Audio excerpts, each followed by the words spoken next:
Hi, my name is Lisa, and I'm a maladaptive daydreamer. It means that my imagination, my dreams, don't let me live the real life. I've lost connection with my friends, my family, and almost lost my job. But let's start from the beginning. When I was a kid, my parents used to fight all the time, and I ended up playing alone.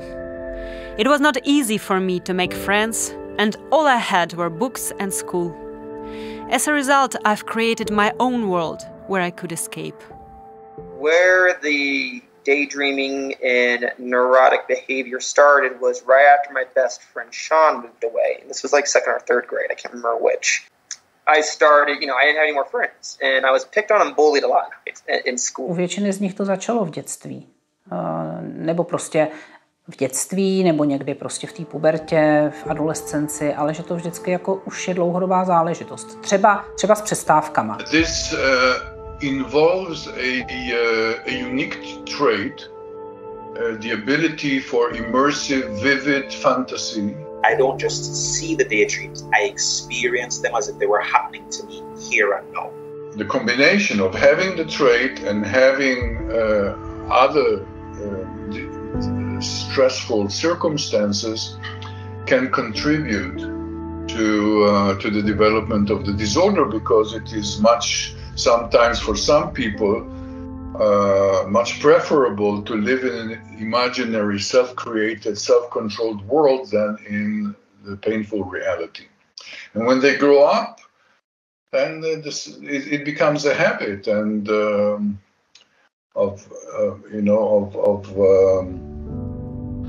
living in a world in which they have full control. In my dreams, I was partying or marrying the right guy. And another day, I was dreaming about fights and situations that I don't want to be in, but I couldn't stop daydreaming. The plots could be both realistic and fantastic, but all of them evoked strong emotions. I've daydreamed whole worlds with their own particular nuanced things. I've created characters with backstories. Možná, že v tom denním snění člověk potřebuje prožít hodně těch silných emocí, takových těch, co vám úplně svírají hrudník a bolí vás srdce. Nebo potřebujou vlastně jakoby z úzkosti se v tom denním snění na něco nepříjemného připravit. For other people it may look totally crazy. To daydream I need music and some kind of movement, walking or pacing. It makes me fall into some kind of trance. I would pace back and forth.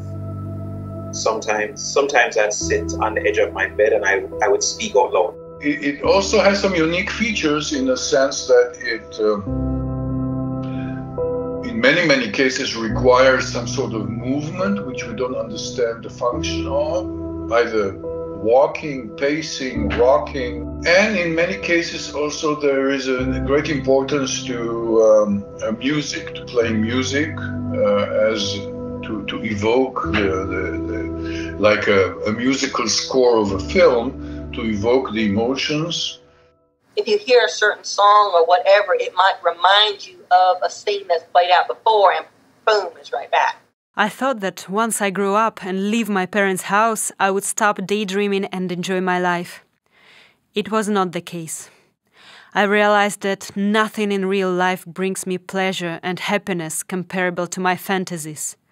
I just couldn't stop daydreaming, and it got out of my control. I've started less seeing my friends, my family, and almost lost my job because I was not able to concentrate. Že jako maladaptivní už se může označovat to, které nějak přesahuje nějakou míru, které prostě zabírá větší část toho klientova dne nebo toho lidského dne, kde člověk utíká od reality. It was like someone set you down in a chair and tied you to the chair, turned on the TV and forced you to watch these movies and images and scenes going through my mind. I could not turn them off. It was 24/7. Apparently, the need to daydream competes with attention resources, and so demands attention resources.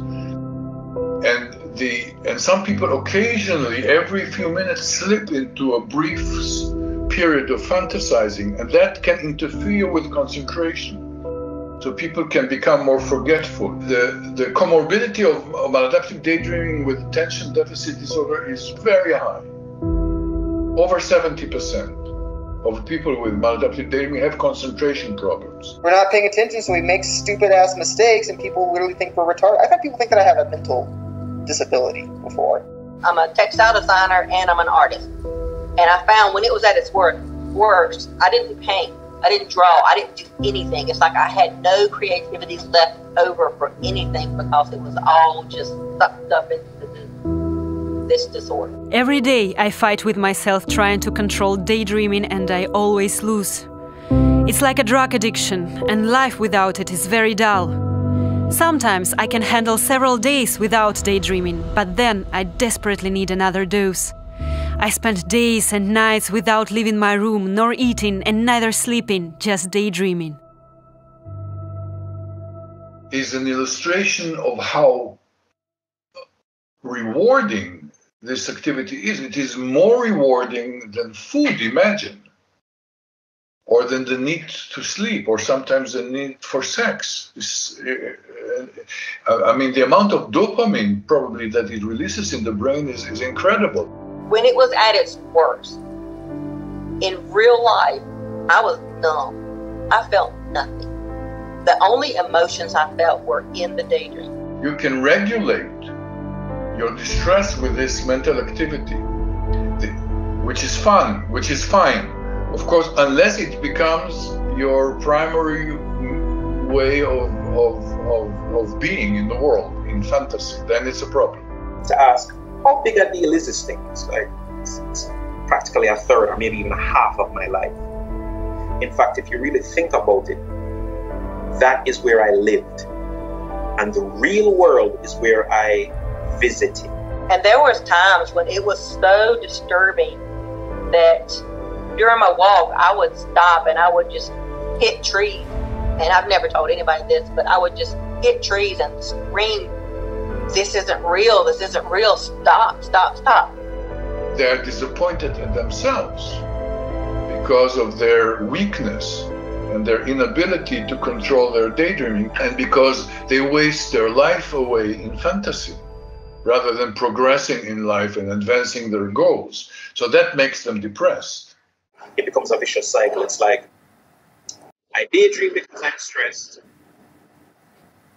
and I'm stressed because I daydream. But procrastination is something to be ashamed of. Yeah, I think so. The time wasted, because you're wasting your potential, and you're not sharing what's in your head with the rest of the world, which would most likely be very well received and be really well loved. These are individuals who want to socialize very much, but are afraid to be rejected. So they create a very active and enjoyable social life in their minds, but dig their hole deeper in terms of being isolated from other individuals. So that's a risk there, because this activity, if employed excessively, is isolating. It costs you real connections. You're not able to connect with yourself. You have a distorted view of yourself. You have a distorted view of the world, and you have a distorted view of people in general. I was ashamed to ask for help. I've looked up information online and found studies of Dr. Somer, who was the first one to describe maladaptive daydreaming as a phenomenon in 2002. I felt such a relief. I'm not alone. There is nothing to be ashamed of. I have also found online groups of daydreamers with thousands of subscribers, supporting each other and sharing ideas how to handle maladaptive daydreaming, as there is no official treatment yet. We borrowed a few ideas from the treatment of addictions. For example, in improving the motivation, because as we discussed, it is extremely rewarding. You need to have a high motivation, that is to be able to tell yourself in self-statements what are the prices you pay for continuing to do it, and what do you stand to gain if you control it. And these self-statements need to be repeated daily to keep the motivation high. Ale možná bych mu doporučila, aby si třeba sestavil nějakou tabulku a tam si zaznamenal, kolik se dneska strávil sněním nebo čím to začalo. I started doing journaling and I started, I guess, performing therapy on myself. And I started to deal with a lot of that pain. I realized my compulsion to daydream stopped. Learning to manage my time and applying that time management to working on those creative endeavors has helped immensely. If you're mindful about the external world, you cannot be absorbed internally, because you are aware of how you sit and how you wash your dishes and the sounds of the water and it's a skill of being present. Já si vlastně myslím, že jsme nikdy jako cíleně nepracovali na tom denním snění, ale spíš na těch okolních tématech a ono to denní snění pak buď trošku ztratilo význam, anebo se mírně změnilo. I have struggled and like I said, it's a lot better now. I think because one, that my hormones have settled down some, and also I've learned a lot of techniques to help control it. If you have an empty life and daydreaming is your escape, you don't fix the daydreaming, you fix the empty life. I think proper therapy for MADD is manifesting those dreams into reality, as well as learning how to be an adult and deal with the harshness of life, period. There are coming new researches, and new data should lead to better understanding and treatment of maladaptive daydreaming and its possible inclusion to the new edition of the Manual of Mental Disorders. Maladaptive daydreaming starts as an escape mechanism, but once transformed to behavioral addiction, can ruin lives. No one should ever be ashamed to talk about it and search for support if needed. Everything's gonna be alright, and this time in the real world.